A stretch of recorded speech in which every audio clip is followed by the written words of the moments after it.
ऊंची हिल की चप्पल जो होती है ना, ऊंची हिल की पहन लेती हैं। वो नीचे गुटका लगा रहता है, थोड़ा सा नाटी कद की हो तो लंबी लगती है वो, और वो पहन के चलती हैं। तो वो सड़क पर वो चप्पल आवाज करती है, टक टक टक टक आवाज करेगी। औरत के लिए ऊंची हिल की वो चप्पल जो सड़क पर चलते वक्त टक टक की आवाज करे, वो चप्पल भी पहनकर चलना मना है औरत के लिए।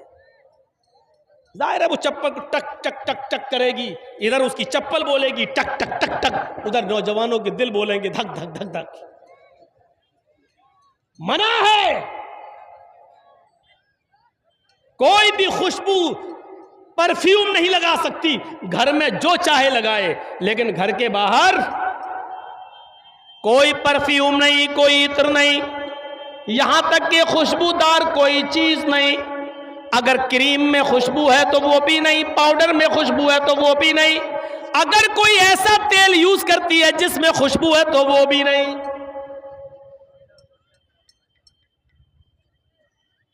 फरमाया कोई औरत, और सुन लो, कोई औरत खुशबू लगाकर, इत्र लगाकर, मेकअप करके घर से बाहर निकलती है, जब तक वो घर ना आ जाए जानिया लिखी जाती है। सुन रहे हैं? जो औरत मेकअप करके, जो औरत खुशबू लगाकर, जो औरत क्रीम पाउडर मेकअप सवर कर जब घर से बाहर निकलती है तो उस पर अल्लाह की, फरिश्तों की लानत बरसती रहती है, और जब तक वो घर के बाहर रहती है जानिया और बदचलन लिखी जाती है। अब वो बाजार से या मेकअप करके गई और बाहर से घूमकर जब वो अपने घर पे आ जाए तो उस वक्त तक वो नमाज नहीं पढ़ सकती है। नोट करिए, उस वक्त तक वो नमाज नहीं पढ़ सकती है जब तक कि वो ऐसे गुस्ल न कर ले, ऐसे नहा न ले जैसे शौहर से बीवी मिलने के बाद, हम बिस्तर होने के बाद जब बीवी गुस्ल करती है और नहाकर पाक होती है, जब तक ये औरत उस तरीके पर गुस्ल न कर ले तब तक वो ना नमाज पढ़ सकती है, न रोजा रख सकती है।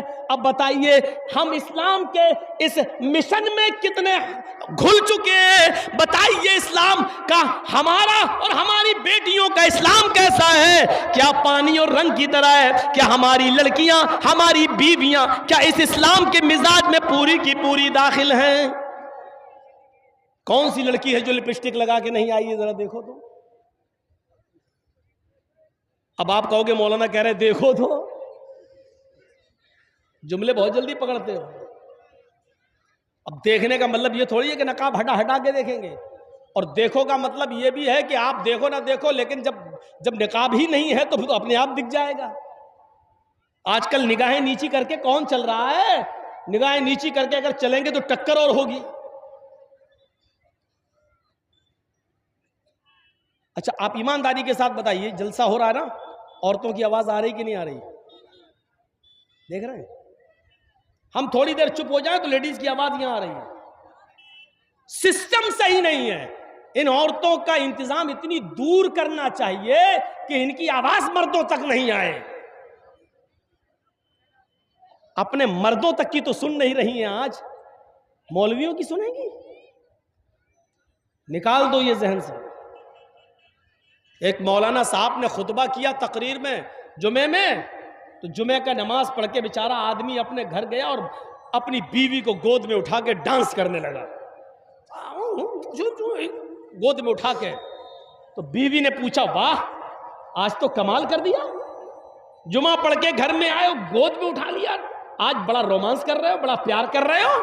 क्या मौलाना साहब ने मोहब्बत में खुतबा दिया क्या? रोमांस में खुतबा दिया क्या? तो आदमी ने कहा, नहीं, मोहब्बत और रोमांस में खुतबा नहीं दिया। मौलाना साहब ने आज खुतबे में बताया है जो सबसे बड़ी मुसीबत को खुशी खुशी उठाएगा वो सीधे जन्नत में जाएगा। तो हम तो मुसीबत को उठा रहे हैं ताकि जन्नत में चले जाएं। आदमी ने ये जवाब दिया। औरतें चुप नहीं हो सकती हैं। जलसा जब भी कराइए तो औरतों का इंतजाम बहुत दूर करिए, ये नहीं सुनती हैं जलसा। एक आम के पेड़ के नीचे दो औरतें बहुत देर से बातें कर रही थी, एक आम टूटा और गिरा उनके पास, तो चौंक गई है, ये आम कैसे टूट के गिर गया। एक औरत ने दूसरी से पूछा, ये आम गिरा कैसे। दूसरी कुछ बताने ही वाली थी कि आम खुद बोल दिया। आम बोला, तुम दोनों की बातें सुन सुन के हम पक गए इसलिए गिर गए। इतनी देर से तुम लोग बोल रही हो पक पक धक धक कर गए कि हम खुद पक गए इसलिए गिर गए। दो औरतें चुप नहीं रह सकती हैं, और आपको मालूम है कि जलसे में 1000 2000 औरतें आएंगी, 5000 औरतें आएंगी, तो आप इतना पास। आज तो उनको मौका मिला अपनी सैंडल दिखाने का, आज तो मौका मिला अपनी साड़ी दिखाने का, आज तो मौका मिला उनको अपना सूट दिखाने का। इतना अच्छा मौका मौलाना जर्जीस की तकरीर में वो गवाएंगी, इतना अच्छा मौका। आज तो बता रही होंगी अपने फला दुकान से लिया है, उस दुकान का एड्रेस दे रही होंगी, तुम भी वहां से ले आना, बहुत सस्ता सामान मिलता है। आज तो उनकी ईद का दिन है। और इस जलसे में एक फायदा यह भी है कि कितने हैं लड़कों ने लड़कियां पसंद कर ली होंगी कि हमें इसके घर रिश्ता भेजना है, और कितनी लड़कियों ने लड़का भी पसंद कर लिया होगा कि पसंद है, इसका आएगा तो हम। एक फायदा यह भी है, अब वो नुकसान के जरिए फायदा हुआ हो या जैसे भी हुआ हो, मेरे भाइयों ये नौटंकियां हो रही हैं इस्लाम के नाम। वरना अल्लाह के नबी के जमाने में अगर ईद का खुतबा अल्लाह के नबी मर्दों को देते थे तो औरतों के मजमे में पर्दे की ओर से आप उनको भी खुतबा देते थे, और पर्दे के पीछे से खुतबा देते हुए कहते थे, या माशरन निसाई तसद्दक़ना फ़इन्नी उरीदुकुन्ना अक्सर अहलिन नार। ऐ औरतों ज्यादा से ज्यादा सदका और खैरात करो, इसलिए कि हमने तुम्हें जहन्नम में सबसे ज्यादा जलते हुए देखा है। औरतें जहन्नम में सबसे ज्यादा जलते हुए देखी गई हैं। पूछा साहबियात ने, अल्लाह के नबी आगे की तकरीर हम नहीं सुनेंगे आपकी, बस करिए, हमें सिर्फ इतना बता दीजिए कि औरतें सबसे ज्यादा जहन्नम में क्यों गई, क्यों जाएंगी, ताकि हम वो अमल अगर हमारी जिंदगी में हो तो हम छोड़ दें। फरमाया, तकसुरनल लान व तुकसिरनल लान व तकफुरनल आशीर। तुम लानो तान ज्यादा करती हो, तुकसिरनल लान, तुम लानो तान ज्यादा करती हो, एक दूसरे की बुराइयां करती हो, एक दूसरे पर लानत भेजती हो, और अपने शौहर अपने हस्बैंड की नाफरमानी करती हो।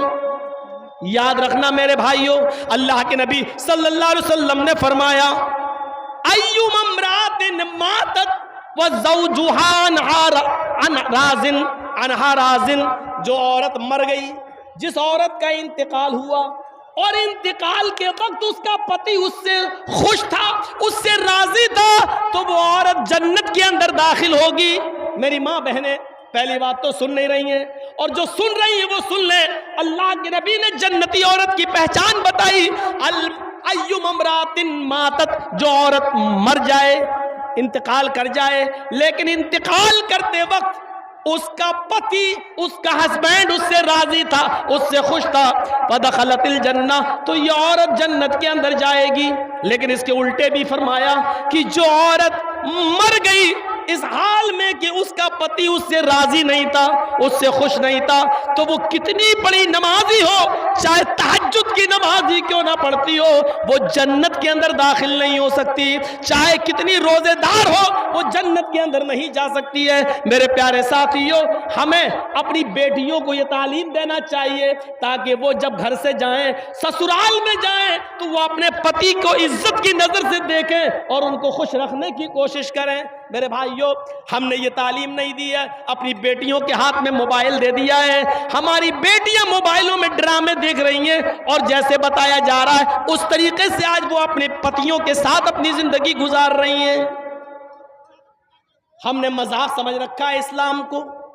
सुनिए और गौर से सुनिए, हम अपनी बीवी के साथ खाना खा रहे हैं, सुन लो, आज मसले पे आ गए हैं और मेरा दिमाग अब इधर फिर गया है, तो अब सुनिए आप। हम अपनी बीवी के साथ, एक मिसाल है, आप भी सुनिए, हम अपनी बीवी के साथ खाना खा रहे हैं, और खाना खाते ही के दौरान हमारी बीवी की बहन, साली, बीवी की बहन घर में आ जाती है। और मेरी बीवी अपनी बहन को कह रही है आओ आओ तुम भी खाना खा लो, आओ आओ कोई बात नहीं आओ, और साली भी बैठ गई। सुनो, कलेजा है तो सुनो, दिल और गुर्दे हैं तो सुनो। इस्लाम पानी और रंग की तरह, अगर हम इस्लाम को अपने अंदर बसाना चाहते हैं तो सुनो, बीवी की मौजूदगी में भी, बीवी की मौजूदगी में भी, बीवी के सामने भी हम अपनी साली के साथ बैठकर खाना नहीं खा सकते हैं। मेरी साली भी मेरे साथ बैठकर मेरी बीवी की मौजूदगी में भी मेरे साथ खाना नहीं खा सकती है।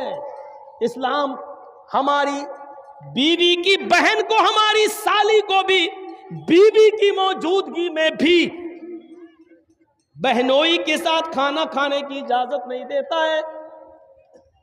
अपनी सालियों को स्कूल पहुंचाने वालों, अपने गांव से किशनगंज और सिलीगुड़ी तक ले जाने वालों, अपनी बाइक पर बिठा के घुमाने वालों, कान के पर्दे खोलकर सुन लो, तुम्हारी साली का बाप यानी तुम्हारा ससुर भी अगर तुम्हें इजाजत दे रहा हो और बीवी भी कह रही हो जाओ मेरी बहन को स्कूल छोड़ाओ, जाओ मेरी बहन को हॉस्पिटल लेकर उसको डॉक्टर के पास उसका इलाज कराओ, सिलीगुड़ी ले जाओ, बीवी की परमिशन के बावजूद, बाप की ससुर की इजाजत के बावजूद बहनोई के लिए जायज नहीं है कि वो अपनी साली को अकेले तन्हे तना अपनी बाइक या 4 व्हीलर पर सिलीगुड़ी ले जाए, किशनगंज ले जाए। ये हराम है उसके लिए। कलेजा थाम के बैठो और देखो हमारे मुआशरे के अंदर ये बुराई पाई जा रही है कि नहीं पाई जा रही है, पाई जा रही कि नहीं पाई जा रही है। जब बीवी की इजाजत और ससुर की इजाजत के बाद भी जायज नहीं है तो बिना इजाजत घुमाना ये कैसे जायज हो जाएगा? बहुत आसान है कह लेना कि साली आदि घर वाली है, तेरे बाप का फतवा होगा ये, तेरे बाप का सिस्टम होगा ये, तेरी बहन भी किसी की साली होगी वो भी उसकी आदि घर वाली होगी। उसको इस नजरिए से देखने की कोशिश करो। इस्लाम के अंदर साली को भी बहनोई से पर्दा करना पड़ेगा, इसलिए कि बीवी के इंतकाल के बाद या बीवी की तलाक के बाद साली के साथ निकाह जायज हो जाता है, और जिसके साथ निकाह जायज हो उससे पर्दा जरूरी है। जहां यह मसला साली के साथ है वहीं यह मसला भाभी के ऊपर भी लागू होता है। सुन लो, हमारी भाभी अपने शौहर के साथ खाना खा रही है, या जर्जीस साहब खाना खा रहे हैं और जर्जीस साहब के भाई की बीवी यानी भाभी हमारे रूम में आ जाती है और हमारा भाई भी वहीं बैठकर मेरे साथ खाना खा रहा है, और भाई ने कह दिया अपनी बीवी से आओ आओ तुम भी खाना खा लो, कोई बात नहीं देवर है तुम्हारे, बैठो। भाई की परमिशन के बावजूद, शौहर की इजाजत के बावजूद भाभी के लिए देवर के साथ खाना खाना जायज नहीं है। भाई की परमिशन के बावजूद भाभी को अकेले बाइक पे बिठा के किशनगंज और दार्जिलिंग ले जाना, सिलीगुड़ी ले जाना जायज नहीं है। दलील ये अराइतल हमवा या रसूल अल्लाह, एक औरत ने सवाल किया, अरे अल्लाह के नबी क्या मैं देवर से भी पर्दा करूं? देवर हमारे घर में रहता है, ज्वाइंट फैमिली है, आना जाना लगा रहता है, क्या मैं देवर से भी पर्दा करूं? तो अल्लाह के नबी ने फरमाया हाँ, मोहल्ले के दूसरे लोगों से कभी कभी बेपर्दगी हो जाए चलेगा, मोहल्ले के दूसरे लोगों के सामने कभी चेहरा खुल जाए चलेगा, अलहमुल मौत, लेकिन देवर से हर हाल में पर्दा करना है, क्योंकि देवर तो मौत है भाभी के लिए। ये जबान हमारी नहीं है, हमारी जबान जरूर है, लेकिन अल्फाज मोहम्मदुर रसूलुल्लाह के हैं। हदीस जनाब मोहम्मदुर रसूलुल्लाह सल्लल्लाहु अलैहि वसल्लम की है, अलहमुल मौत, देवर भाभी के लिए मौत है। अब अंदाजा लगाओ, जो मौत हो वो मौत कैसे भाभी को लेके जा सकता है अपने घर से बाहर। साहब मेरे भाई ने इजाजत दे दी, यहां भाई की इजाजत नहीं चलेगी, यहां शरीयत का हुक्म चलेगा, शरीयत का हुक्म। हम इन चीजों पर गौर करें, सोचें, क्या इस्लाम के साथ हमारा ताल्लुक ये है? या अय्युहल्लज़ीना आमनु दुखुलू फिस्सिल्मि काफ़ा, ईमानो वालो तुम इस्लाम के अंदर पूरे के पूरे दाखिल हो जाओ। बच्चों के साथ हमारा ताल्लुक क्या है? फरमाया जब तुम्हारे घर में बच्चा पैदा हो, जब तुम्हारे घर में बच्चा पैदा हो तो 7वें दिन उसका अकीका करो, उसके सर के बाल काटो, पूरा टकला। 7वें दिन उसके सर के सारे बाल छिलो और बालों के वजन के बराबर चांदी गरीबों और मिस्कीनों में तकसीम करो। मान लीजिए सारे बाल हमने काटे और 5 ग्राम हुए, तो 5 ग्राम चांदी या 5 ग्राम चांदी की कीमत गरीबों में मिस्कीनों में दी जाएगी। और ये इस्लाम का एक हिस्सा है, इससे आप बच नहीं सकते हो। 7वें दिन उसका अच्छा नाम रखो, गुड्डू पप्पू नहीं, ट्विंकल नहीं, लड़कियों के नाम उईटी स्वीटी नहीं, अच्छा नाम रखो। नाम का असर पड़ता है, कयामत के दिन नामों से बुलाया जाएगा। अच्छा नाम रखो जिसका माना अच्छा हो।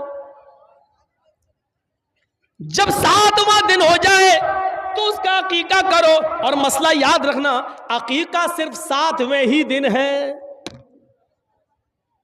14वें दिन की दलील नहीं है, 21वें दिन की दलील सही नहीं है कि 7वें दिन ताकत ना हो तो 14वें दिन कर लो, 14वें दिन ना हो तो 21वें दिन कर लो। नहीं, अकीका सिर्फ 7वें दिन है। और 7वें दिन किसी मजबूरी की वजह से अगर आप नहीं कर सके तो जब तुम्हें मौका मिले, जब तुम्हारे पास मजबूरी खत्म हो जाए उस वक्त कर लो। 7वें दिन नहीं किया और 8वें दिन मजबूरी खत्म हो गई तो 8वें दिन कर लो, 9वें दिन मजबूरी खत्म हो गई तो 9वें दिन कर लो। अब ये नहीं कि 7वें दिन नहीं किया तो अब 14वें दिन कर लेंगे, नहीं, 14वें दिन का इंतजार नहीं किया जाएगा। 14वें दिन भी मजबूरी रही, 21वें दिन भी रही, तो जब तुम्हारी मजबूरी खत्म हो जाए तब कर लो। और जब तक उस बच्चे का अकीका कर नहीं लिया जाएगा, उस बच्चे की दुआ बाप के हक में कबूल नहीं होगी। समझ रहे हैं ना? रहन है, रहन, बच्चा गिरवी है, चाहे कितनी वो बच्चा दुआ करे बाप के हक में फिर कबूल नहीं होगी। अगर अमदन कसदन जानबूझकर इस्तिताअत के बावजूद आपने उसका अकीका नहीं किया तो ये बाप के ऊपर एक कर्ज है, जब तक वो इसको अदा नहीं करेगा। हाँ, बच्चा 20 साल का हो गया, अब मजबूरी खत्म हुई है तो अब कर दो। बाप 20 साल तक अपने बच्चे का अकीका नहीं कर सका मजबूरी की वजह से और इंतकाल हो गया, तो बच्चा खुद कमाने लगे तो वो अपना अकीका खुद भी कर सकता है। लेकिन करना है, अगर इस्तिताअत हो जाए तो करो, करना है। याद रखिए, 7वें दिन अकीका करेगा। जब बच्चा पैदा हो तो 7वें दिन अकीका करो। 7वें दिन उसका अच्छा नाम रखो, उसके सर के सारे बाल छील कर बालों के वजन के बराबर चांदी या उस चांदी की कीमत गरीबों और मिस्कीनों में तकसीम करो। लड़का है तो 2 जानवर, और लड़की है तो 1। गाय नहीं चलेगी, भैंस नहीं चलेगी, ऊंट नहीं चलेगा, बड़े जानवरों में अकीका नहीं होगा। अकीके के लिए भेड़ बकरी चाहिए, दुब्बा, इन्हीं जानवरों में अकीका होगा। लड़का है तो 2 और लड़की है तो 1। हाँ, अगर आपके पास मजबूरी है और लड़का पैदा हुआ है लेकिन 2 जानवर की कीमत नहीं है, 2 जानवर की इस्तिताअत नहीं है, 1 जानवर आप कर सकते हैं। अगर इस्तिताअत नहीं है तो 1 जानवर भी किया जा सकता है। इस्लाम में आसानी है, सख्ती नहीं है। अगर 2 लड़का है और हम गरीब हैं, 2 जानवरों की कीमत नहीं है मेरे पास, लेकिन 1 की इस्तिताअत है, तो यहां इजाजत है शरीयत की तरफ से, तो तुम 1 ही कर दो, क्योंकि अल्लाह रब्बुल आलमीन किसी पर उसकी बोझ से ज्यादा, उसकी हैसियत से ज्यादा उस पर बोझ नहीं डालता है। लड़की है तो 1 है ही। मेरे भाइयों, फिर हुक्म होता है जब तुम्हारा बच्चा जबान चलाने लगे, कुछ थोड़ा थोड़ा बोलने लगे, तो सबसे पहले उसकी जबान से अल्लाह अल्लाह निकलवाओ। 6-7 महीने के बाद बच्चे थोड़ा थोड़ा बोलने लगते हैं, तो उसकी जबान से अल्लाह अल्लाह अल्लाह निकलवाओ। और जब बच्चे की जबान थोड़ी सही हो जाए तो उसको ला इलाहा इल्लल्लाह सिखाओ, उसको ला इलाहा इल्लल्लाह सिखाओ। हम क्या सिखा रहे हैं? 4 साल का हो गया, हैप्पी बर्थडे टू यू। कितना गधा है ये बाप, और मैं गधा कह दिया हूं। जिसको बुरा लगता लगता रहे, जिसको मिर्ची लग रही लगती रहे। अब बताइए, गधे में अकल नहीं होती है? गधे में अकल होती है कहीं? हॉर्न बजाओ तो गधा वहीं आएगा जहां गाड़ी घूम रही है, टी टी और आएगा गाड़ी के पास। उसमें अकल नहीं है। ये बताओ, आपका बच्चा 5 साल का हो गया, आप उसका बर्थडे बना रहे, हैप्पी बर्थडे टू यू। तेरा बच्चा अल्लाह की तरफ से 80 साल की उम्र लेके आया था, 5 साल उसकी कम हो गई है, अब उसकी उम्र 75 साल रह गई है और तू खुश हो रहा है। वो अपनी जिंदगी के 5 साल कम कर चुका और तू खुश हो रहा है। अगले साल वो 6 साल का हो गया, फिर तू केक काट रहा। वो 1 साल अपनी जिंदगी का और कम कर चुका, तू केक काट रहा, खुशियां मना रहा है। इससे बड़ा बेवकूफ और इससे बड़ा गधा बाप कौन होगा जो अपने बच्चे के जन्मदिन पर केक काट रहा है? 1-1 साल उसकी जिंदगी का कम हो रहा है और ये खुशियां मना रहा है। मैं समझता हूं इससे बड़ा गधा कोई बाप हो ही नहीं सकता। इतना बुरा लग रहा होगा जिन्होंने हैप्पी बर्थडे। अब है तो है, हम क्या करें?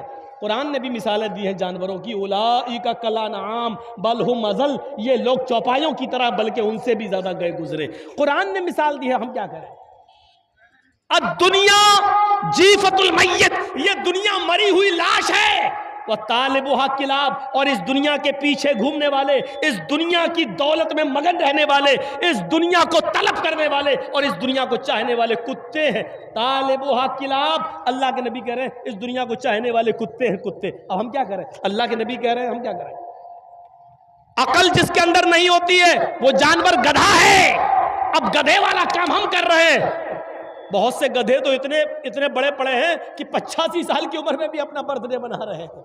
1-2 साल के और रह गए मरने वाले, फिर भी लंबी उम्र की कामना कर रहे हैं। इसीलिए फरमाया कि जब तुम्हारा बच्चा जबान सही कर ले, बोलने लगे, तो ला इलाहा इल्लल्लाह सिखलाओ। जैसे जैसे उसकी उम्र बढ़ रही है, अमल भी ऐसे ऐसे बताओ कि वो जन्नत के करीब भी होता जाए, जहन्नम के करीब ना हो, जन्नत के करीब जाए। अब हुक्म होता है ला इलाहा इल्लल्लाह सिखाओ। अब हुक्म होता है जब तुम्हारा बेटा 7 साल का हो तो उसको वुजू करना सिखलाओ, नमाज पढ़ना सिखलाओ, अपने साथ उसको उंगली पकड़ के मस्जिद में ले जाओ, उसको नमाज की आदत डलवाओ। कभी पढ़ेगा कभी छोड़ेगा, कभी पढ़ेगा कभी छोड़ेगा। कोई बात नहीं, सख्ती बहुत ज्यादा नहीं करना है, लेकिन लेके जाना है, आदत डलवाना है। अब 3 साल तक ये आदत डलवाओ, जब उसकी उम्र 10 साल की हो जाए तो अब सख्ती करोगे। जब वो 10 साल का हो और नमाज न पढ़े तो पीट पीट कर, मार मार कर उसको मस्जिद में ले जाओ। 10 साल के बाद फिर नमाज माफ नहीं है, 10 साल का हो जाए तो उसको मस्जिद की तरफ ले जाओ, उसको मारो। 10 साल का बेटा नमाज ना पढ़े तो बाप मारे, 40 साल का बाप नमाज ना पढ़े तो कौन मारे? दादा तो मर गया बेचारा, वो तो इस दुनिया में न रहा।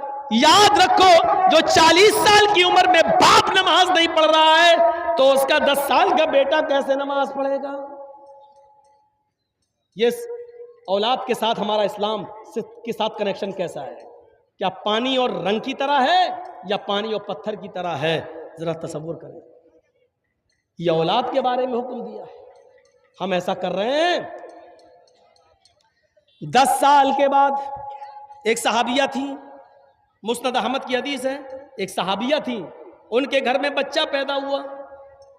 जब भी वो पेशाब करता था, माँ पानी का बर्तन लाती थी और उसकी शर्मगाह पे डाल देती थी। तरबियत देखिए, पेशाब किया, माँ ने बर्तन लिया और उसकी शर्मगाह पे डाल दिया पानी।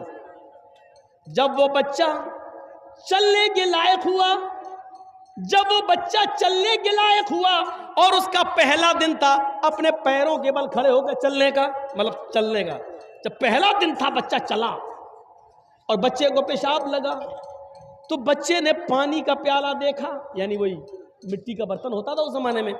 बच्चे ने पानी का बर्तन देखा और उसको पेशाब लग रहा है। बच्चा बैठता है, पानी का बर्तन दोनों हाथ से उठाता है, उस बर्तन में थोड़ा पानी है लेकिन उस बच्चे को मालूम नहीं है, बस वो बच्चा पानी उठा रहा है। अब वो पेशाब कर रहा है, जब पेशाब करता है तो पानी लेकर वो अपनी शर्मगाह पे डाल रहा है। उसको अभी ये नहीं मालूम कि ये क्या है, इस्तिंजा है। उससे पहले हमें पानी के एक एक कतरे को निकालना पड़ेगा, उसके बाद दाहिने हाथ से पानी का बर्तन लेकर हम बाएं हाथ से अपनी शर्मगाह को पकड़कर उसको धोएंगे। उस बच्चे को ये कुछ नहीं मालूम, उसको सिर्फ इतना मालूम है कि जब भी मैं पेशाब करता था मेरी माँ पानी डाल देती थी। उस बच्चे ने पानी का प्याला लिया, पेशाब जमीन पर किया और पानी लेकर ऐसे ही डाल रहा है जैसे उसकी माँ डालती थी। माँ अपने बच्चे के इस मंजर को देख रही है, माँ की आंखों में खुशी के आंसू है। जब बच्चा पेशाब करके पानी डाल लेता है, कहती है फुस्तु बिरब्बिल काबा, अल्लाह की कसम में कामयाब हो गई, अल्लाह की कसम में कामयाब हो गई। मैं अपने बच्चे को जो तरबियत देना चाहती थी, जो सिखाना चाहती थी, वो मैं सिखा चुकी हूँ। अल्लाह की कसम में अपने बच्चे की तरबियत में कामयाब हो गई हूँ। 1 साल का मुश्किल से बच्चा, 1.5 साल का मुश्किल से बच्चा और पानी का प्याला लेकर पेशाब करने जा रहा है और माँ ने कहा मैंने जो तरबियत दी वो बच्चे को तरबियत आ गई है, अभी पेशाब कर रहा है, ठीक है, कल उसको अकल भी आएगी। ऐसी तरबियत, माएँ ऐसी तरबियत देती थी। एक माँ ये थी जिसने अपने बच्चे को ये तरबियत दी। एक माँ वो थी जिसने अपने बच्चे को डाकू बना दिया। सुल्तान डाकू का नाम सुना होगा आपने, बहुत बड़ा क्रिमिनल, गुंडा, पकड़ा गया, मुकदमा चला और उसको फांसी की सजा सुना दी गई। जब फांसी के तख्ते पे ले जाया गया तो पूछा गया सुल्तान डाकू से, बताओ तुम्हारी आखिरी तमन्ना क्या है? उसने कहा कि मेरे सामने मेरी मां को लाकर खड़ा कर दिया जाए और मेरी फांसी मेरी मां की आंखों के सामने दी जाए। उसकी मां को लाया गया, मां रोते हुए आई। सुल्तान डाकू अपनी मां से कहता, मां क्यों रो रही हो, क्यों रो रही हो, ये तो होना ही था। आज मैं फांसी के फंदे पर, फांसी के तख्ते पर तुम्हारी वजह से लटक रहा हूं, तुम मुझे मार रही हो। पुलिस वालों ने उस वक्त हैरत से पूछा, तुम्हारी मां ने क्या किया? वो तो रो रही बेचारी। कहा नहीं पुलिस वालों, तुम्हें नहीं मालूम, जब मैं 5 या 6 साल का था मेरी माँ ने मुझे पैसे दिए कि एक अंडा खरीद कर लाओ। मैं अंडा खरीदने गया, अंडा दे दिया अंडे वाले ने, और पैसे देना मैं भूल गया। उसने भी पैसे नहीं मांगे और मैं अंडा लेके चला आया। मैंने अपनी मां को अंडा दिया और कहा, मां हमने अंडे वाले को पैसे नहीं दिए। मां ने कहा, शाबाश बेटा, तुमने बहुत अच्छा किया, अब इन पैसों से शाम का भी खाना बन जाएगा। एक अंडे की चोरी के बाद फिर मेरे हौसले बढ़ गए। फिर मैं यहीं से चोर बनने लगा और चोरी में कामयाब होते होते मैं डकैत बन गया। और डाकू इतना बड़ा बना कि जब लोगों से माल छीनने लगा और लोग माल देने में जब कतराने लगे तो उनकी जान लेने लगा। किसी की जान लेना मेरे लिए आसान हो गई और फिर मैं पकड़ा गया और उस जुर्म में मुझे आज फांसी की सजा सुनाई गई। अगर मेरी मां ने 6 साल की उम्र में जब मैंने पहले अंडे की चोरी की और उस दुकानदार को पैसा नहीं दिया, अगर मैंने अंडा अपनी मां को देते वक्त इसके बारे में बताया होता कि ये चोरी का अंडा है, और उसी वक्त मां ने एक थप्पड़ मेरे गाल पे मारा होता या मेरी पीठ पर मारा होता और मेरी उंगली पकड़ कर लेकर ये पैसे उस दुकान वाले को दिए होते या अंडा वापस कर दिया होता, तो आज मैं इतना बड़ा चोर और इतना बड़ा डाकू नहीं बनता। इसकी जिम्मेदार मेरी मां है। जितने लोग आज जो लड़कियों से मोबाइलों में बातें कर रहे हैं, व्हाट्सएप कर रहे हैं, यकीनन ये उनके मां बाप की तरबियत की कमी है। अगर उनके बाप ने और उनकी मां ने अगर तरबियत दी होती तो जिन लड़कियों से वो बात कर रहे हैं वो उनको अपनी बहन और अपनी बेटी समझ रहे होते, अपनी बहन समझ रहे होते, आज उनसे अश्लील बातें नहीं कर रहे होते, आज व्हाट्सएप पे गुफ्तगू नहीं कर रहे होते, आज मोबाइल पर गुफ्तगू नहीं कर रहे होते, आज 1-1 और 2-2 घंटे उनसे बातें नहीं कर रहे होते। ये तरबियत की कमी है, चाहे बाप की हो या माँ की हो। एक तरबियत वो थी कि हजरत मरियम अलैहिस्सलाम मस्जिद के मेहराब में बैठी हुई हैं और उनके पास बेमौसम फल आ गए। मौसमी का मौसम नहीं मौसमी आई, गाजर का मौसम नहीं गाजर आई है, मेरे भाइयों तरबूज का मौसम नहीं तरबूज रखा हुआ है, आम का मौसम नहीं लेकिन आम रखा हुआ है। हजरत जकरिया जब मस्जिद के मेहराब में दाखिल हुए, जब देखा कि मरियम के पास ये फल आ गए हैं, इसका तो मौसम ही नहीं है, सीजन ही नहीं है इन फल का, फिर ये फल कहां से आए? तो हजरत जकरिया ने सबसे पहला सवाल ये किया मरियम से, अन्ना लके हाजा, आए मरियम पहला ये बता कि ये फल कहां से आए? सेब का मौसम नहीं सेब कहां से आया, अनार का मौसम नहीं अनार कहां से आया, आम का मौसम नहीं आम कहां से आया? पढ़िए सूरह मरियम, कुरान कहता है अन्ना लके हाजा, ये तेरे पास कहां से आया? इसका जवाब दे।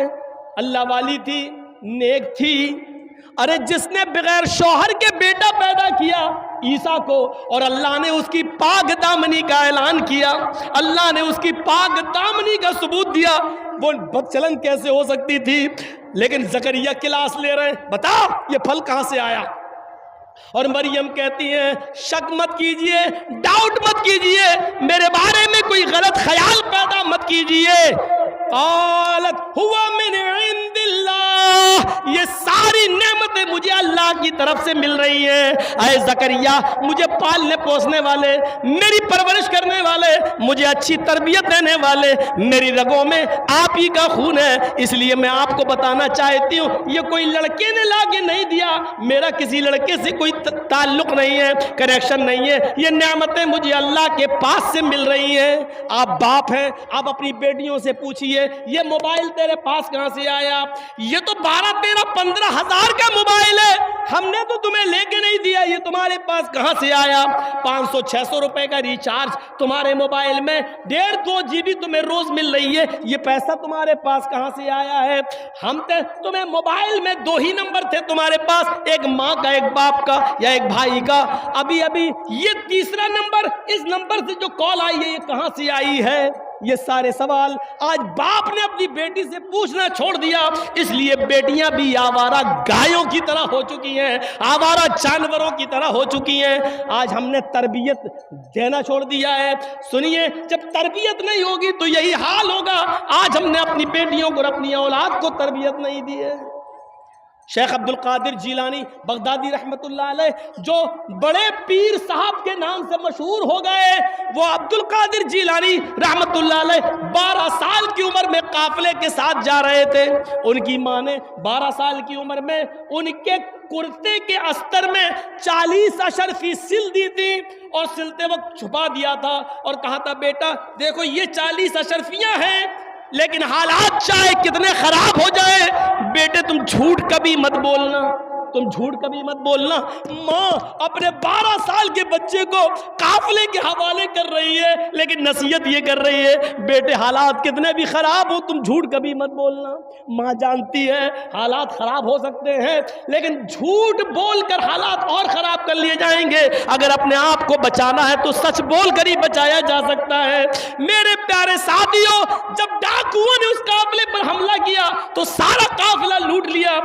डाकुओं का एक आदमी जब अब्दुल कादिर के पास आया, कहने लगा, ए लड़के तेरे पास भी कुछ है? उसने कहा हाँ। बोल क्या है? 40 अशरफी हैं। 40 कहाँ हैं? कहीं तो दिखने नहीं। कहा ये है। अस्तर सिल उधेड़ा, 40 अशरफी मिली। कहा बेटे ये तो छुपी हुई थी, तुम अगर मना कर देते तो मैं यहां तक पहुंच ही नहीं पाता, तुमने बता कैसे दी? कहा कि चलते वक्त मेरी माँ ने मुझे नसीहत की थी कि हालात चाहे कितने खराब हो झूठ कभी मत बोलना। इतनी सी बात का उस डाकू पर यह असर हुआ, चीख पड़ा, आए डाकुओ इधर आओ। इस बच्चे ने अपनी माँ की इतनी बात मानी है कि इस हाल में भी वो झूठ नहीं बोला और 40 अशरफियां मुझे दे दी। मेरी तो पूरी जिंदगी चोरी में गुजर गई है, लुटेरीपन में गुजर गई है, डकैती में गुजर गई है।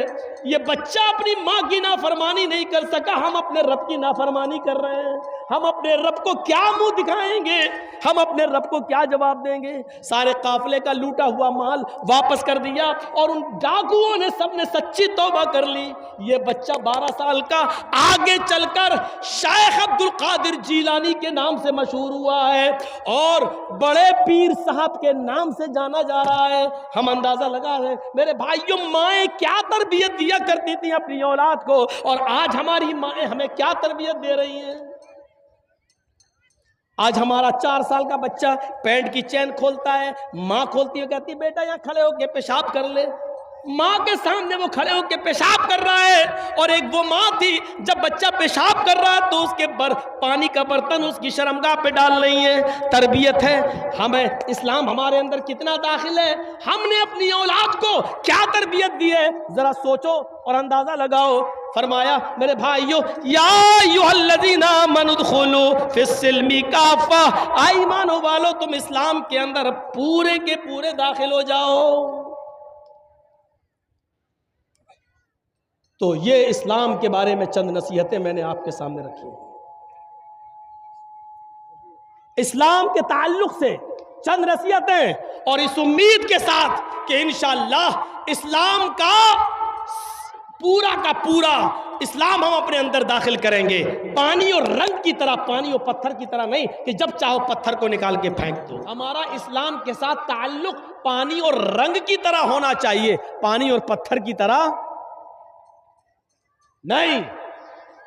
जब चाहा इस्लाम को हमसे दूर कर दो और जब चाहा इस्लाम को अपना लो।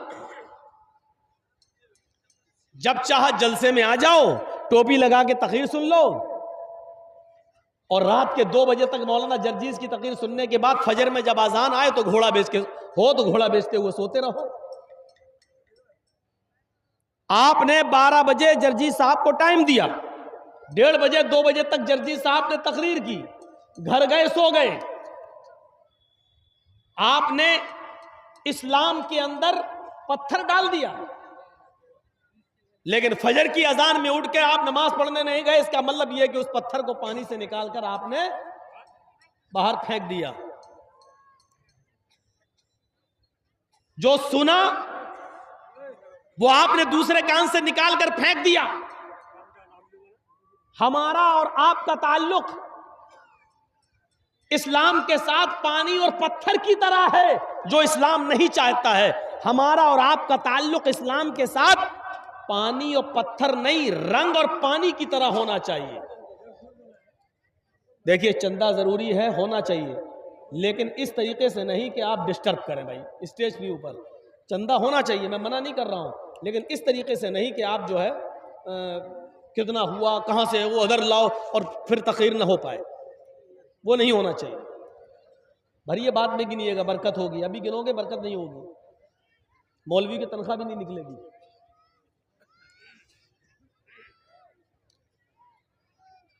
सुन रहे हैं आप? पानी और रंग की तरह होना चाहिए।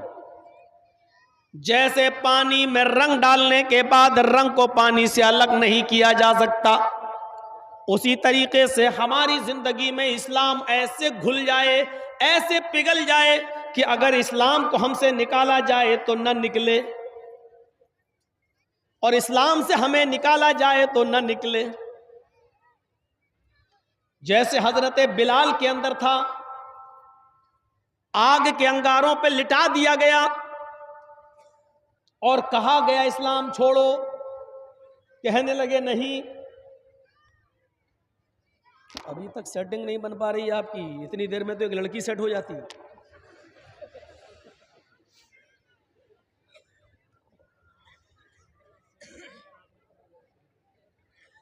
बेटा जन्नती नहीं हो जाओगे फोटो लेकर, ये सब फोटो लेना छोड़ो, हराम है ये सब। सेल्फी लेना हराम, तस्वीर लेना हराम। इन्ना अशद्दन्नास अज़ाब यौमल क़यामती अल मुसव्विरून, क़यामत के दिन सबसे ज्यादा सख्त अजाब उसको होगा जो अपने मोबाइलों में किसी की फोटो खींचता हो। समझ रहे हैं आप? ये तो एक चैनल है, हम आपके इलाके में बोल रहे हैं, ये यूट्यूब पे जड़ जा पल जा पूरी दुनिया सुन लेगी, ये एक जरूरत है। लेकिन आप जो वीडियो बना रहे हैं और आप जो तस्वीर ले रहे हैं वो जरूरत नहीं है, वो मजाक है, वो नाजायज फायदा उठा रहे हैं आप। जो भी मेरी तस्वीर तकरीर खत्म करने के बाद अपने मोबाइल में लेगा, मेरी तरफ से इजाजत नहीं है, वो हराम काम करेगा, वो खुद गुनाहगार होगा। मैंने कभी इजाजत नहीं दी किसी को कि मेरे साथ सेल्फी ले। इस्लाम ने इतनी इजाजत नहीं दी है। पासपोर्ट के लिए फोटो आप बनवा सकते हैं, चलो कोई बात नहीं, जहां जरूरत हो, आधार कार्ड में लगाना है, जरूरत है बनवा लो, लेकिन इतनी भी जरूरत नहीं है कि जिसका चाहो अपने मोबाइल में आप फोटो ले लीजिए। हदीस के अल्फाज है, कयामत के दिन सबसे ज्यादा सख्त अजाब, आप जहन्नम की आग की एक चिंगारी का अजाब तो बर्दाश्त नहीं कर सकते, सबसे ज्यादा सख्त अजाब कौन बर्दाश्त करेगा? इन्ना अशद्दन्नासी अज़ाबन, ये मैं लैला मजनू की कहानी नहीं सुना रहा हूं, हदीस सुना रहा हूं। ये मैं योगी और मोदी की जुमले नहीं बता रहा हूं, ये मोहम्मदुर रसूलुल्लाह की जबान से निकले हुए अल्फाज बतला रहा हूं कि कयामत के दिन सबसे ज्यादा सख्त अजाब उसको होगा, सबसे ज्यादा डेंजर और खतरनाक अजाब उसको होगा जो बिला जरूरत फोटो खींचता होगा और तस्वीरें खींचता होगा। मैं इजाजत नहीं देता हूं। आधा घंटे से ज्यादा हो गया बोलते हुए, जहनी नहीं बनने दे रहे हैं, कभी इधर से उड़ रहे हैं, कभी उधर से उड़ रहे हैं, कभी फोटो खींच रहा है, कभी वो माइक सही कर रहा है, कभी नोट गिने जा रहे हैं। चंदारा माइक समझ में नहीं आ रहा कि आप लोगों ने जलसे को क्या बना रखा है, खिलवाड़ बना के रख लिया है। एक तो वैसी टेंशन है, हमारा यूपी हाथ से चला गया, न सुबह खाना खाया गया न शाम को खाना खाया जा रहा है। टेंशन है हम लोगों को कि अब क्या होगा। आप लोगों ने भी बड़ी अक्लमंदी से काम किया, यूपी वालों ने भी बड़ी अक्लमंदी से काम किया। सबसे ज्यादा अक्लमंद तो मैं बंगाल के लोगों को मानता हूं कि उन्होंने अक्लमंदी का सबूत देते हुए अपने आप को बचा लिया।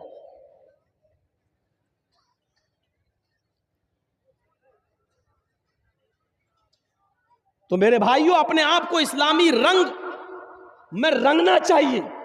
उठना, बैठना, लेटना, सोना, जागना सब इस्लामी हो। हजरत बिलाल के सीने पर जब भारी पत्थर रख दिया गया आग के अंगारों पर लिटालकर, फिर उनसे कहा जा रहा है इस्लाम छोड़ो, आग के अंगारों पर लेटे हैं, भारी पत्थर सीने पर रख दिया, और फिर भी कह रहे हैं कि नहीं, अल्लाहु अहद, अल्लाहु अहद, अल्लाहु अहद।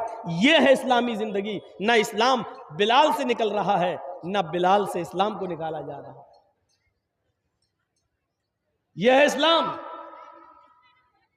और एक हमारा इस्लाम है। इतना बोलने के बावजूद भी बेगैरत लोग मोबाइल लगाए हुए हैं, ये जलसा सुनने आए हैं। एक हमारा इस्लाम है, तो ये इस्लाम को अपनाने की जरूरत है।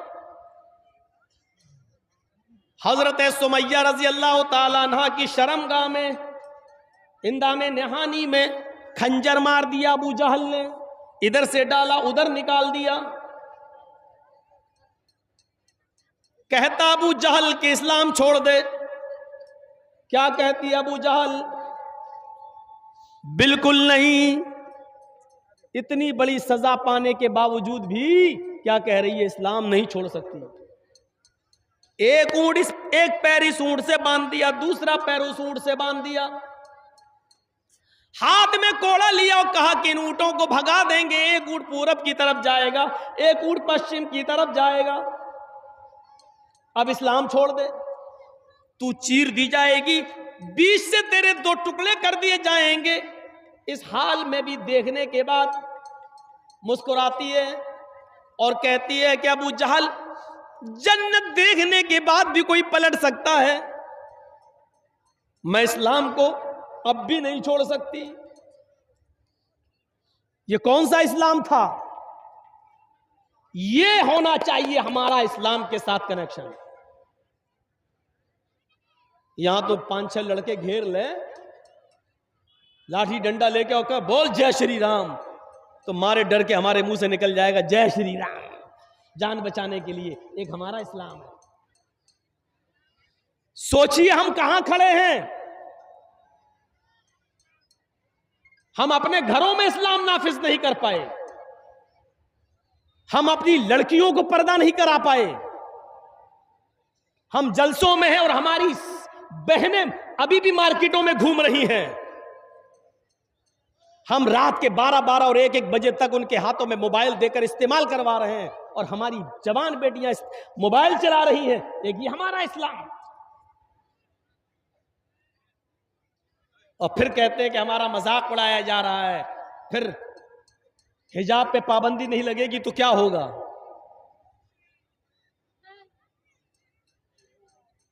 यही सब हालात हमें देखना पड़ेंगे, क्योंकि इसके जिम्मेदार हम खुद हैं।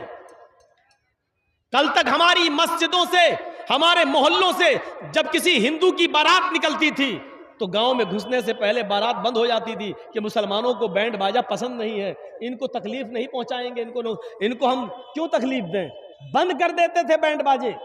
लेकिन आज हमारी मस्जिदों के पास भी बैंड बाजे बंद नहीं होते हैं।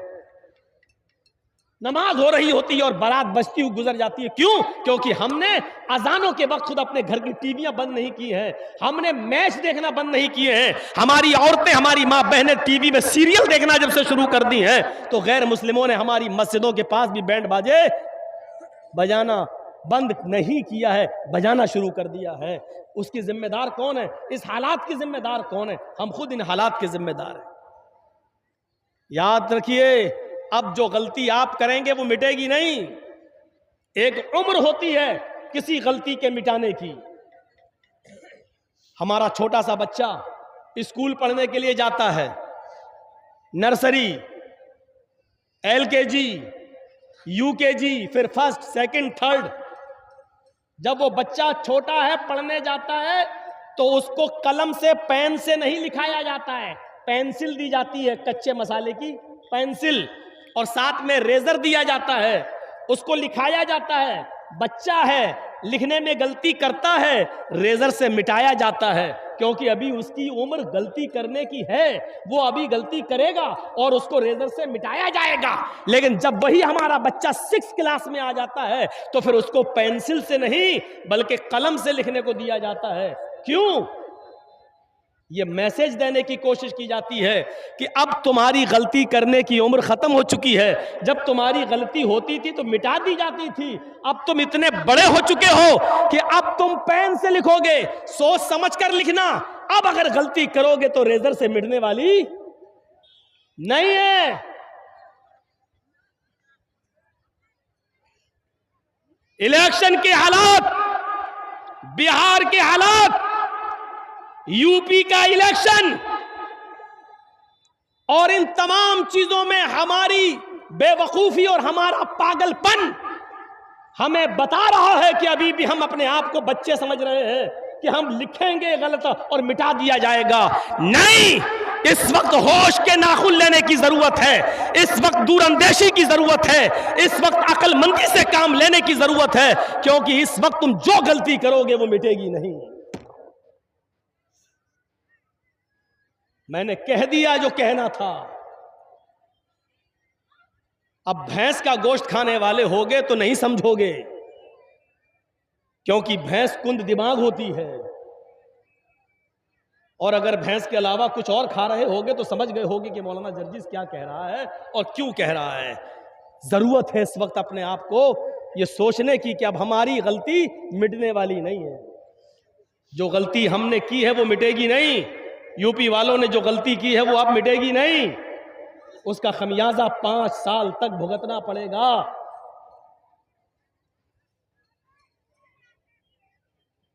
और वो डायलॉग अपनी जगह पर है, गर्मी निकाल देंगे। वो डायलॉग अपनी जगह पर है कि बुलडोजर चला देंगे। अब इस नुकसान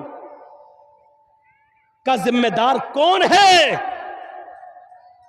जो गलती हमने की है वो अब मिटने वाली नहीं है, क्योंकि हम बच्चे नहीं हैं कि पेंसिल से लिखें और मिटा दी जाए। अब अक्लमंदी की जरूरत है और दानिशमंदी की जरूरत है। सुना था ना वो किस्सा? नहीं सुना? एक जंगल के अंदर शेर, भेड़िया और लोमड़ी शिकार के लिए निकले। भेड़िया जानते हो ना, सियार और लोमड़ी, तीनों ने जंगल में शिकार किया। शेर ने हिरन मारा, भेड़िए ने बकरी मारी और लोमड़ी ने खरगोश मारा। तीनों ने एक एक जानवर मारा। शेर ने कहा, भेड़िए ये 3 जानवर पड़े हैं, बताओ किसको क्या खाना, इंसाफ करो, फैसला करो, कौन सा जानवर कौन खाएगा। जबकि फैसला खुद शेर कर सकता था, जंगल का राजा था, लेकिन जंगल के राजा ने खुद फैसला नहीं किया। भेड़िए से कहा फैसला करो क्या है, कौन खाएगा। भेड़िया बेचारा समझ नहीं पाया कि मामला क्या है। वो समझा कि शेर अच्छा आदमी है, अच्छा है। इस शेर को अगर आप समझ जाओगे तो पूरी तकरीर समझ जाओगे हमारी। भेड़िए ने शेर की बात में भरोसा कर लिया। भेड़िए ने कहा बहुत आसान है फैसला। कहा क्या है? कहा साहब हिरन आपने मारा, आप हिरन खा लीजिए, बकरी मैंने मारी, मैं बकरी खा लेता हूं, लोमड़ी ने खरगोश मारा, लोमड़ी खरगोश खा लेगी। फैसला गलत नहीं था, फैसला सही था। फैसला गलत नहीं था, फैसला बिल्कुल सही था। लेकिन फैसला सुना किसको रहा है? जो खुद कानून और सब कुछ अपनी मुट्ठी में रखता है, जिसकी ठोकरों में और जिसके कदमों में सब चीजें पड़ी हुई हैं। शेर ने कहा पागल, बेवकूफ, इतना बुरा फैसला करना तुझे किसने सिखाया? इधर आ। चलो जी क्या गलत फैसला किया? हिरन आपने मारा, आप खा लीजिए, बकरी मैंने मारी, मैं खा लेता हूं, लोमड़ी ने खरगोश मारा, लोमड़ी को खरगोश दे देता हूं। शेर ने कहा ये फैसला तुझे किसने बताया? मारा एक झपट्टा, गई भेड़िए की गर्दन भी, मर गया वो। कमीना कहीं का, फैसला करना नहीं आता इसको। लोमड़ी से कहा तुम फैसला करो। लोमड़ी तो समझ गई, कहा तुम फैसला करो। लोमड़ी ने कहा अरे बहुत आसान है फैसला करना, इस भेड़िए को तो फैसला करना ही नहीं आता था, गधा था बिल्कुल, बेवकूफ, पागल, ऐसा फैसला होता है। शेर ने कहा अच्छा तो तुम बताओ, तुम क्या फैसला करोगी, तुम फैसला करो। उसने कहा साहब आप जंगल के राजा हैं, तीनों जानवर आपके हैं। सुबह भूख लगे तो हिरन खा लो, शाम को भूख लगे तो बकरी खा लो, और दोपहर में भूख लगे तो मुंह का टेस्ट बदलने के लिए खरगोश खा लो। इसको तो फैसला करना ही नहीं आता था, जंगल के राजा आप हैं, आप सब खाएंगे कि ये खाएगा? कहा वाह लोमड़ी वाह, इधर आ, शाबाश, ये है फैसला। इतना अच्छा फैसला करना तुझे किसने सिखाया? कहा इसी भेड़िए से सीखा है जनाब। लोमड़ी ने क्या कहा? इसी भेड़िए से सीखा है। यानी भेड़िए ने फैसला तो सही किया, लेकिन वो आपको समझ नहीं पाया कि आप कितने बड़े जालिम हैं। उसने फैसला सही किया, लेकिन फिर भी मारा गया। मैंने फैसला गलत जरूर किया, लेकिन वक्त का तकाजा यह था कि अपने आप को बचा लिया जाए। मैंने अपने आप को बचा लिया। तसव्वुर कीजिए आप, लोमड़ी का फैसला गलत था। उसने तीनों जानवर शेर को दे दिए। फैसला गलत था उसका, लेकिन अक्लमंदी का फैसला था। अक्लमंदी ये थी कि अगर वो ये फैसला नहीं करती तो वो भी मारी जाती, तो हम ही नहीं रहेंगे। तो अपने आप को तो पहले बचाओ। भूखे रह जाना गवारा, लेकिन अपने आप को बचाना जरूरी। तो उसने कहा तीनों जानवर आपके, और अब तो भेड़िया भी बन गया, चारों जानवर आपके। भेड़िए शेर ने कहा वाह, ये फैसला बहुत अच्छा। किसने सिखाया? क्या इसी भेड़िए से सीखा है, यानी हालात से सीखा है। हम मुसलमान हैं जो हालात से फैसला करना नहीं सीखते हैं। हम जज्बाती हैं। हमारे लिए किसी ने क्या किया, हमारे लिए किसने क्या किया, हम अभी तक ये करते रहे, हम अभी तक वो करते रहे। नहीं, हम बस इस जज्बात की रौ में बहते गए, जज्बात की रौ में बहते गए, और नतीजा ये निकला कि अभी तो हम 5 दिन तक कुर्सियां और दरिया बिछाते थे, अब 5 साल तक हमें कुर्सियां और दरिया बिछाने के साथ साथ दूसरों के बैठने की जगह को भी अपने हाथ से पोछा लगाना पड़ेगा। मेरे भाइयों, पहले 5 दिन हम ऐसा कर रहे थे, अब 5 साल हमें ऐसा करना पड़ेगा। यह फर्क है। पहले नुकसान कम था, अब नुकसान ज्यादा है। मेरे भाइयों, जरा तसव्वुर करो, आपके पैर में कैंसर हो जाए और डॉक्टर यह कहते कि पैर कटाना पड़ेगा, नहीं तो आपकी जान चली जाएगी, तो आप जान देना गवारा करोगे या अपना पैर कटाना गवारा करोगे? अक्लमंदी का तकाजा यह है कि पैर कटाकर अपनी जान बचा लो। यह हमने नहीं किया। हालात के तकाजे से सीखो। भेड़िए लोमड़ी के फैसले से सीखो कि उसने ये अपने आप को बचाने के लिए क्या किया। बहरहाल मेरे प्यारे साथियों, ये वो वक्त है कि अब पेंसिल से लिखकर गलती को रेजर से मिटाया नहीं जा सकता है। अब हम पेन हाथ में ले चुके हैं। याद रखना, अब जो गलती करेंगे वो मिटाई नहीं जा सकती है, क्योंकि अब हम बालिग हो चुके हैं, बड़े हो चुके हैं। ये याद रखना। और माफ कीजिएगा, फिर कह देता हूं, 2-4 नमाजें पढ़ लेने से, 2-4 रोजे रख लेने से हम मुसलमान नहीं हो जाएंगे।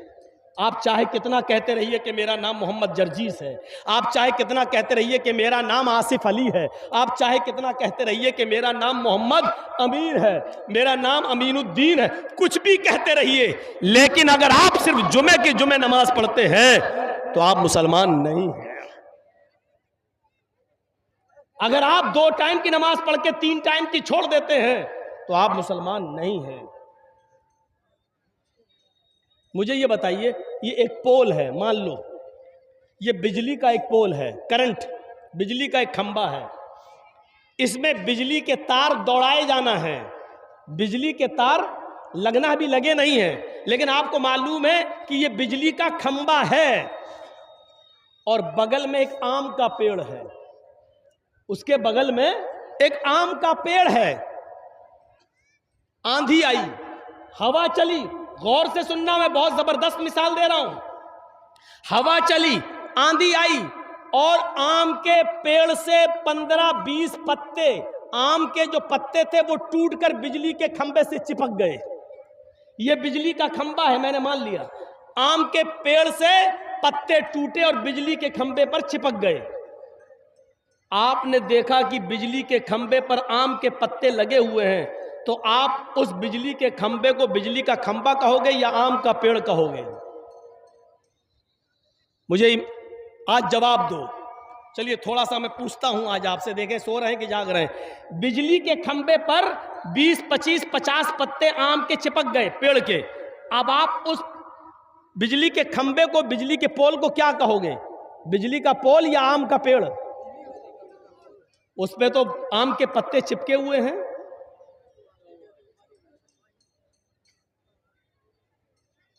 यही जवाब है ना। 2, 4, 10, 20 आम के पत्ते अगर पोल पर चिपक जाएं तो उन दो चार पत्तों के चिपकने से बिजली का खंबा आम का पेड़ नहीं हो सकता है। तो दो चार नमाजें पढ़ लेने और दो चार रोजे रख लेने से हम पक्के मुसलमान कैसे हो सकते हैं? मुझे इस बात का जवाब दीजिए।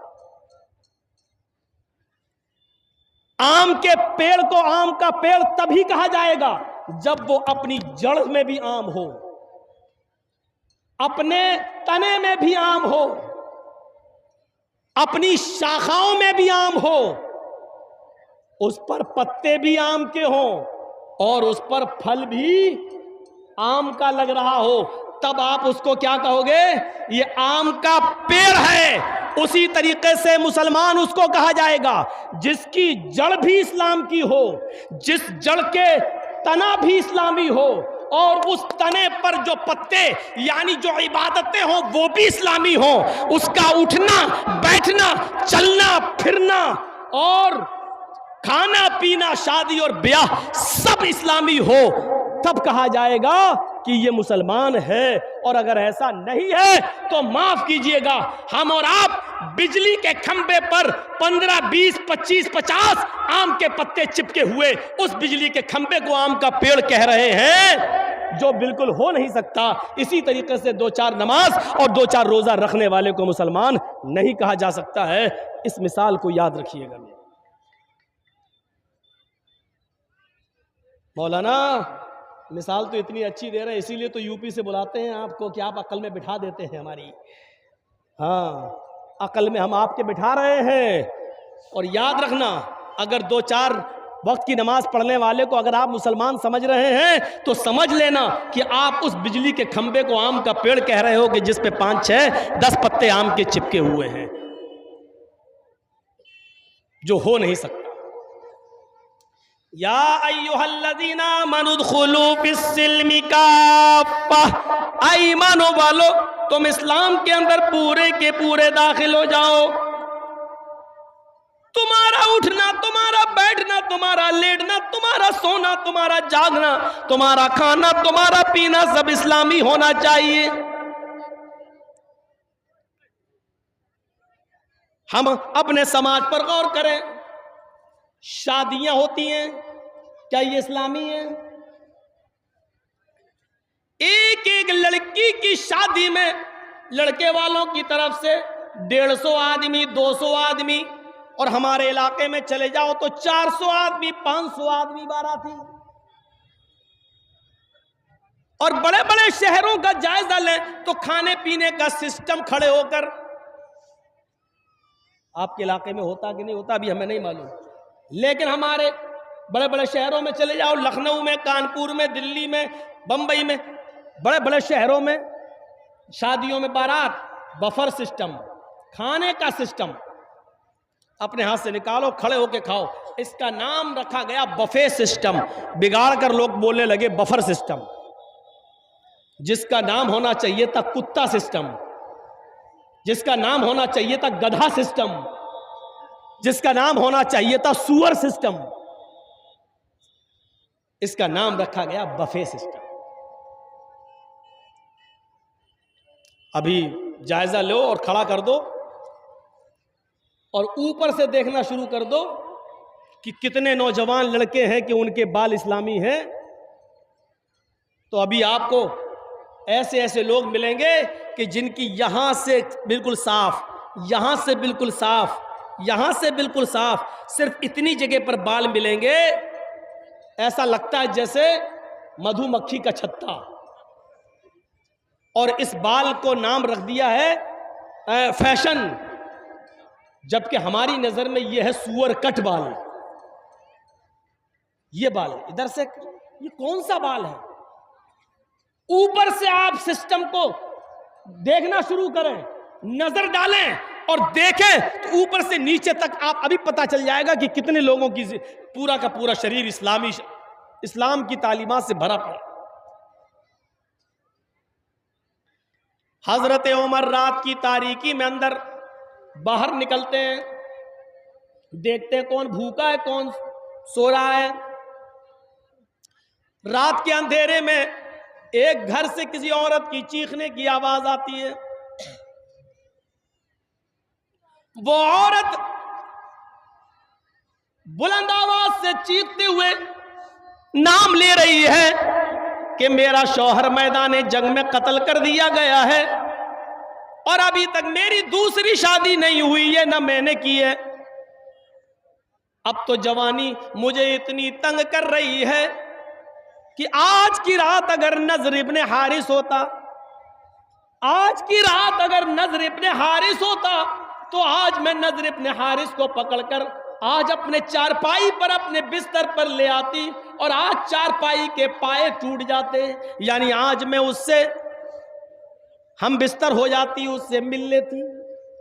हजरत उमर फारूक ने उस औरत के गुनगुनाने की आवाज अपने कानों में सुनी तो आपने मकान नंबर नोट कर लिया और चले गए। सुबह होकर किसी आदमी के जरिए उस औरत को बुलवाया और उस औरत से पूछा, क्या बात है, तुम्हारा हस्बैंड कहाँ है? का मैदान जंग में कत्ल कर दिए गए। तुमने दूसरी शादी क्यों नहीं की? का मुनासिब कोई लड़का नहीं मिला। तो ये बताओ कि तुम रात में ये अशार क्यों पढ़ रही थी? उसने कहा नहीं, मैं तो ऐसा नहीं पढ़ रही थी। उमर फारूक ने कहा मैंने अपने कानों से सुना है। तुम सबको झुठला सकती हो, मुझे नहीं। सही बता दो कि ये कोड़ा निकाला और कहा बताओ। तो कहने लगी हाँ, मैंने नजर इब्ने हारिस का नाम लिया है। कहा नजर इब्ने हारिस कौन है? कहा फला फला मोहल्ले में रहता है। क्या वो भी तुम्हें जानता है? जवाब दिया नहीं। कहा फिर तुम उसको कैसे जानती हो? कहने लगी वो मुझे बड़ा खूबसूरत लगता है, बड़ा हैंडसम लगता है और मेरा दिल उसके ऊपर आया हुआ है। इसका मतलब उसने तुम्हें नहीं देखा? कहा नहीं। कहा जाओ। फिर थोड़ी देर के बाद नजर इब्ने हारिस को बुलाया हजरत उमर ने और पूछा कि आखिर तुम्हारी खूबसूरती की वजह क्या है? आखिर तुम्हारे ऊपर मदीने की औरतें क्यों मरती हैं? क्यों कोई औरत तुम्हारे ऊपर फरेफ्ता होती है? जब नजर इब्ने हारिस आए तो हजरत उमर फारूक ने देखा नजर इब्ने हारिस की खूबसूरती का राज क्या था। उनके आगे के बाल यहां होता ना, यहां से डाल के यहां बड़े हो रहे हैं। बड़े का मतलब ये होता ना, ये तो यहां के बाल उसके बड़े थे नजर इब्ने हारिस के। हजरत उमर ने कहा ओ तो ये वजह है, ये तुम्हारे आगे के ये जुल्फ, ये आगे के बाल, इसकी खूबसूरती की वजह से मदीने की औरतें तुम्हारे ऊपर मरती हैं। एक आदमी के अंदर ये बस इतनी कमी थी, यहां तो एक दो बच्चे होंगे। सोचो तो सही, वहां एक आदमी ऐसा मिला। हजरत उमर ने कहा बारबर को बुलाओ, नाई को बुलाओ। कहा अमीरुल मोमिनीन क्या बात है?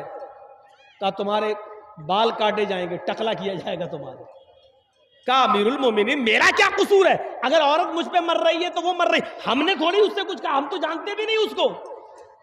कहा वजह ये नहीं है, उसकी सजा तो मैं नहीं दे रहा हूं, सजा इस बात की मिल रही है कि तुम्हारे आगे के ये बाल अगर इतने बड़े हुए ना होते तो वो औरत तुम्हारे ऊपर ना मरती। इस खूबसूरती की वजह से मर रही है। लाओ इधर, टकला कर दिया, पूरे हो गए गंजा, लग रहा है जैसे उम्रा कर लिया। कहा अमीरुल मोमिनीन आप कर रहे हैं फैसला तो मान रहा हूं, लेकिन मेरा दिल नहीं हो रहा टकला कराने को। कहा तुम्हारे दिल से क्या मतलब? अब पूरा टकला कर दिया। अब टकला करने के बाद फिर हजरत उमर ने एक काम और किया। क्या किया? एक सफेद रंग का अमामा पगड़ी उनके सर पे बांध दी ताकि टकला ना दिखाई दे। लोग टकले का मजाक उड़ाते हैं, अब तो बहुत बड़े बड़े लोग टकले हैं। टकला होना कोई बुरी चीज थोड़ी है, कुदरती चीज है। हो गया तो कोई क्या करे। अब बड़े बड़े लोगों को मैंने टकला कह दिया, ये यूट्यूब वालों से बड़ा डर लगता है। हमने किसी का नाम नहीं लिया, ये फोटो भी बना देंगे, तस्वीर भी बना देंगे और लिख भी देंगे कि मौलाना जर्जीस ने इनको टकला कहा। ये इनका हरामीपना है, और इस हरामीपने से ये यूट्यूब चैनल वाले बाज नहीं आ रहे हैं, बाज नहीं आ रहे। अब तो जलसा कमेटी वालों ही से कहना पड़ेगा कि आपके यहाँ यूट्यूब चैनल वाले आएंगे और ये आएंगे तो अब हम नहीं आएंगे, ये हमें अब कदम उठाना पड़ेगा, क्योंकि ये अपनी हरकतों से बाज नहीं आ रहे। इन्होंने बंगाल की इतनी तकरीरें डाल दी, मेरी ममता का जो प्रचार मैंने किया था, इतनी तकरीर डाल दी कि यूपी में मेरे ऊपर प्रचार पे रोक लग गई। यहां तक के पूरे प्रचार में आपने देखा होगा कि यूपी में मेरी कोई तकरीर नहीं हुई। ये इनके हरामीपने से, इन यूट्यूब चैनलों की वजह से। गौर कीजिए, देख लिया, आप किसी का भी मैंने प्रचार नहीं किया यूपी में, सबसे अलग। क्यों? ऊपर से ऑर्डर था कि आप नहीं बोल, तकरीर नहीं कर सकते हो, जलसा नहीं कर सकते, ये हालत है। लेकिन खुश हो जाओ, तुम्हारी पेट की जहन्नम भर गई है, तुम्हें 1000, 2000, 10,000 रुपया तुम्हारे अकाउंट में आ गया है, तुम खुश हो जाओ। लेकिन तुमने कितना बड़ा नुकसान कर दिया है यूपी वालों का, ये तुम्हें नहीं मालूम। तो मेरे भाइयों, जब उनको पगड़ी बांधती तो वो अब और ज्यादा खूबसूरत लगने लगे पहले से। उल्टा हो गया, हजरत उमर का दांव उल्टा हो गया। उन्होंने बाल इसलिए काटे थे कि इसकी खूबसूरती मिट जाए, लेकिन बाल काटने के बाद जब पगड़ी बांधी उसको तो वो और ज्यादा खूबसूरत लगने लगे। अभी तो मदीने की एक औरत उनके ऊपर मर रही थी, अब 10 मरने लगी। जहां जा रहे हैं इतना खूबसूरत, ये जा रहा है ये। हजरत उमर को पता चला कि उस आदमी के ऊपर तो और औरतें दीवानी हो गई, मदीने की लड़कियां दीवानी हो रही हैं। तो हजरत उमर ने उसको दोबारा बुलाया, कहा, नजर इब्न हारिस, तुम्हारी खूबसूरती ने और इस अमामे ने मदीने की लड़कियों को, मदीने की औरतों को फितने में डाल दिया है। मदीने की औरतें कहीं फितने में मुब्तला ना हो जाएं, लिहाजा तुम्हें अब मदीने से निकाला जा रहा है और यहूदियों की या ईसाइयों की बस्ती में भेजा जाएगा। वहां जाकर दीन की तबलीग करो, वहां जाकर दीन की दावत दो। चूंकि तुम मुसलमान हो, इसलिए ईसाई और यहूदी औरतें तुम्हारे ऊपर मरेंगी नहीं, और तुम्हारी दावत अगर काम आ गई तो वो इस्लाम भी लेते आएंगे वहां के लोग। अब तुम्हें मदीने में नहीं रखना पड़ेगा। एक आदमी की खूबसूरती जो औरतों को दीवाना बना रही थी, आदमी ही को निकाल दिया हजरत उमर फारूक ने। हम तो औरतों को जलसे से नहीं रोक पा रहे हैं, आदमियों को क्या रोकेंगे, मर्दों को क्या रोकेंगे। बेटा कहां जा रहे हो? शादी हो गई तुम्हारी? अब बताओ ये कहां जाएगा बेचारा, इसकी तो बीवी भी नहीं, जाएगा कहां? अजीब अजीब लोग उठते हैं जलसे से, बच्चे उठते हैं उनकी बीवी नहीं, 80-90 साल के बुढ़े उठते हैं बेचारे, चाचा वो चाची के लायक नहीं रहे। अजीब अजीब चीजें देखने को मिलती हैं, नए नए नमूने, और उठ के जा रहे हैं। अरे जब जाना ही था तो आए क्यों थे भाई? अब ये देखो, अभी अभी अभी बोले नहीं, ये उठ के जा रहा है। क्या कहोगे आप? सिस्टम नहीं है हमारे पास, हम इसलिए आज पीछे हैं। सिस्टम आज हम भूल गए। अल्लाह के रसूल ने सिस्टम पर जोर दिया था सबसे ज्यादा। सिस्टम मजबूत था, हमारे पास सिस्टम मजबूत नहीं। औरतों को मस्जिद में आने की इजाजत दी अल्लाह के रसूल ने, तो सिस्टम इतना मजबूत था कि औरतों का रास्ता अलग था, मर्दों का रास्ता अलग था। सिस्टम इतना मजबूत था कि कोई भी औरत खुशबू लगाकर, चूड़ियां पहनकर, पाजेब पहनकर मस्जिद में नहीं आ सकती थी। सिस्टम को मजबूत बनाइए मेरे भाई, सिस्टम को। हमारे यहां सिस्टम मजबूत नहीं है। हम अपनी मां बहनों पर जरा नजर डालें, क्या कर रही हैं? क्या उनके अंदर वो शर्म और हया बाकी रह गई है जो इस्लाम का एक हिस्सा थी? हमारा कुरान नबी की औरतों, नबी की बीवियों को भी हुक्म दे रहा है। अल्लाह, या निसा अन्नबी लस्तुन्ना कहदिम मिनन निसाई इन इत्तक़ैतुन्ना। आए नबी की बीवियों, गौर करो, आए नबी की बीवियों, आए नबी की औरतों, आए नबी की बीवियों, लस्तुन्ना कहदिम मिनन निसाई नित्तकैतुन्ना, तुम आम औरतों की तरह नहीं हो, तुम मामूली औरत नहीं हो, तुम मामूली लेडी नहीं हो। आए नबी की बीवियों, अगर तुम अल्लाह से डरती हो तो तुम मामूली औरत नहीं हो। फला तग़ज़ाना बिल क़ौल फयतमअल्लज़ी फ़ी क़ल्बी मरज़। आए नबी की बीवियों, जब तुम्हारे घर में कोई सवाल करने वाला आए, तुम्हारे घर का दरवाजा खटखटाए, तुमसे गुफ्तगू करे, तुमसे बातचीत करे, फला तग़ज़ाना बिल क़ौल, तो तुम्हारे कौल में, तुम्हारी बातचीत के अंदर नरमी नहीं होनी चाहिए, तुम्हारे लहजे में नरमी नहीं होनी चाहिए, मिठास नहीं होनी चाहिए। ये कुरान औरतों को हुक्म दे रहा है। अरे औरतों, जब तुम किसी से गुफ्तगू करो, किसी से बात करो, तो तुम्हारे लहजे में, तुम्हारी गुफ्तगू में नरमी नहीं होनी चाहिए, मिठास नहीं होनी चाहिए। जैसे हम किसी से बात करें, किसी औरत से, अब वो देख रही मौलाना जर्जीस जी, हाँ, महीन आवाज से बात करे, शर्मा शर्मा के बात करे, ये नहीं होना चाहिए। जी, दरवाजा खटखटाया, अंदर आप नहीं है, भाई नहीं है, बाप नहीं है, किसी लेडी की आवाज आई, अंदर से आवाज आई, जी कौन, ये आवाज होनी चाहिए। जी कौन, जी मौलाना जर्जीस, अच्छा ठीक है, हाँ बताइए कैसे आए हो, वो आपके भाई से मिलना है, कहाँ है, देखिए भाई तो अभी घर पे है नहीं है, बाद में 2 घंटे के बाद, 4 घंटे के बाद आइएगा, तब पता कर लीजिएगा, ठीक है, बस ये आवाज होनी चाहिए, बदतमीजी नहीं। लेकिन नहीं, अभी घर पे कोई नहीं है, ना अब्बू है ना भाई है, कोई नहीं है, ठीक है बाद में आइएगा, 2 घंटे बाद पूछ लीजिएगा, ठीक है शाम को आइएगा, पता लगा लीजिएगा, ये होना चाहिए। लेकिन होता क्या है, दरवाजा खटखटाया, बैल बजाई, पहले दरवाजा खोला, जी वो आपके भाई कहाँ हैं, जी वो तो नहीं है, आप कहाँ से आए, देखिए बातचीत बढ़ रही है, आप कहाँ से आए, किशनगंज से, और इतनी दूर से, आइए पानी पी लीजिए। जब तुम्हारे घर में कोई नहीं है तो तुम किसी को पानी पिलाने के लिए भी अंदर नहीं बुला सकती, इसमें बदतमीजी नहीं मानी जाएगी। आपके घर में सब लेडीज ही है, कोई जेंट्स नहीं है, तो आप दरवाजा मत खोलिए। कौन, कहां से आए, ठीक है अभी भाई नहीं है, अभी अब्बू नहीं है, ठीक है बाद में आइएगा, शाम को आइएगा, तब मालूम कर लीजिएगा। ये अब खोल के कहा एक्सक्यूज मी, आइए पानी पी लीजिए। जब इस तरीके से तुम कहकर उसको आज अपने घर में बुला लोगी, आज तो तुम्हारे भाई से मिलने आया, 2 घंटे के बाद तुमसे मिलने आएगा। कुरान इसी को कह रहा है, फला तग़ज़ाना बिल क़ौल, तुम्हारी कौल में, तुम्हारी बातचीत में नरमी नहीं, मिठास नहीं होनी चाहिए।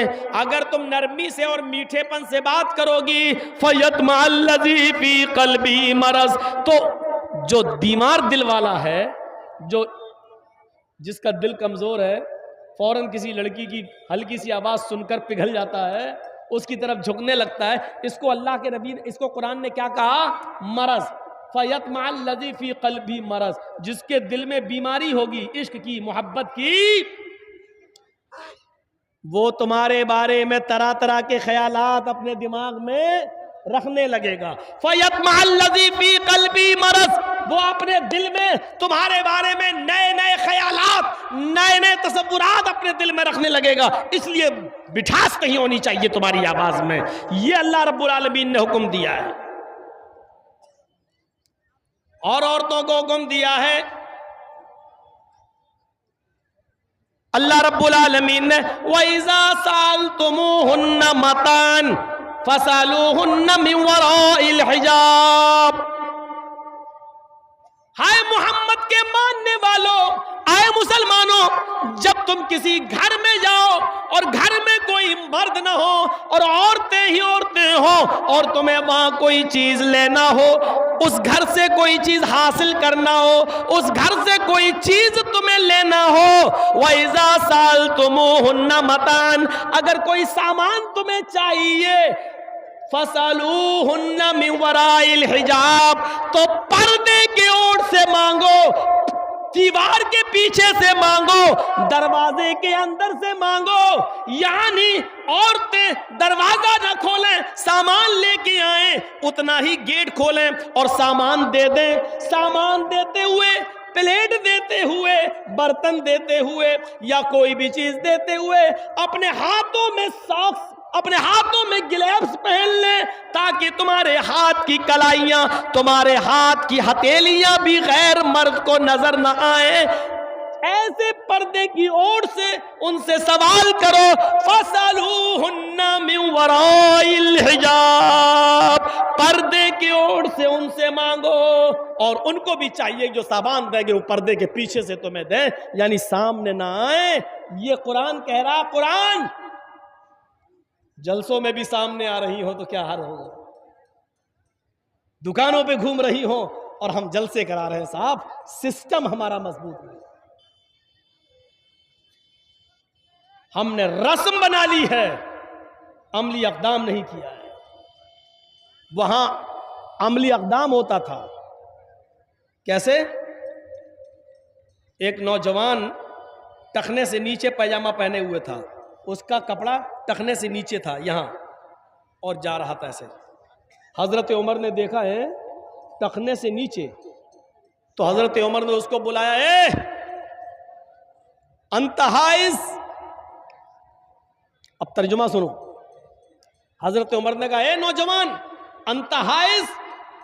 उसने पीछे मुड़ के देखा हजरत उमर से, मुझसे कह रहे हैं, कहा अंतहाइज। अंतहाइज का मतलब जानते हो?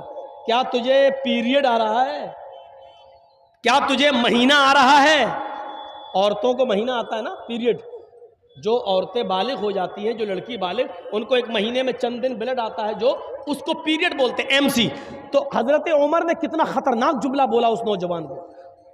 सोचो, आप ये मत कहना मौलाना जर्जी इतना बेशरम ऐसी बात कह रहा। मैं नहीं कह रहा हूं, हजरत उमर ने कहा है। क्या कहा? अंतहाइज, क्या तुझे पीरियड आ रहा है? क्या तुझे महीना आ रहा है?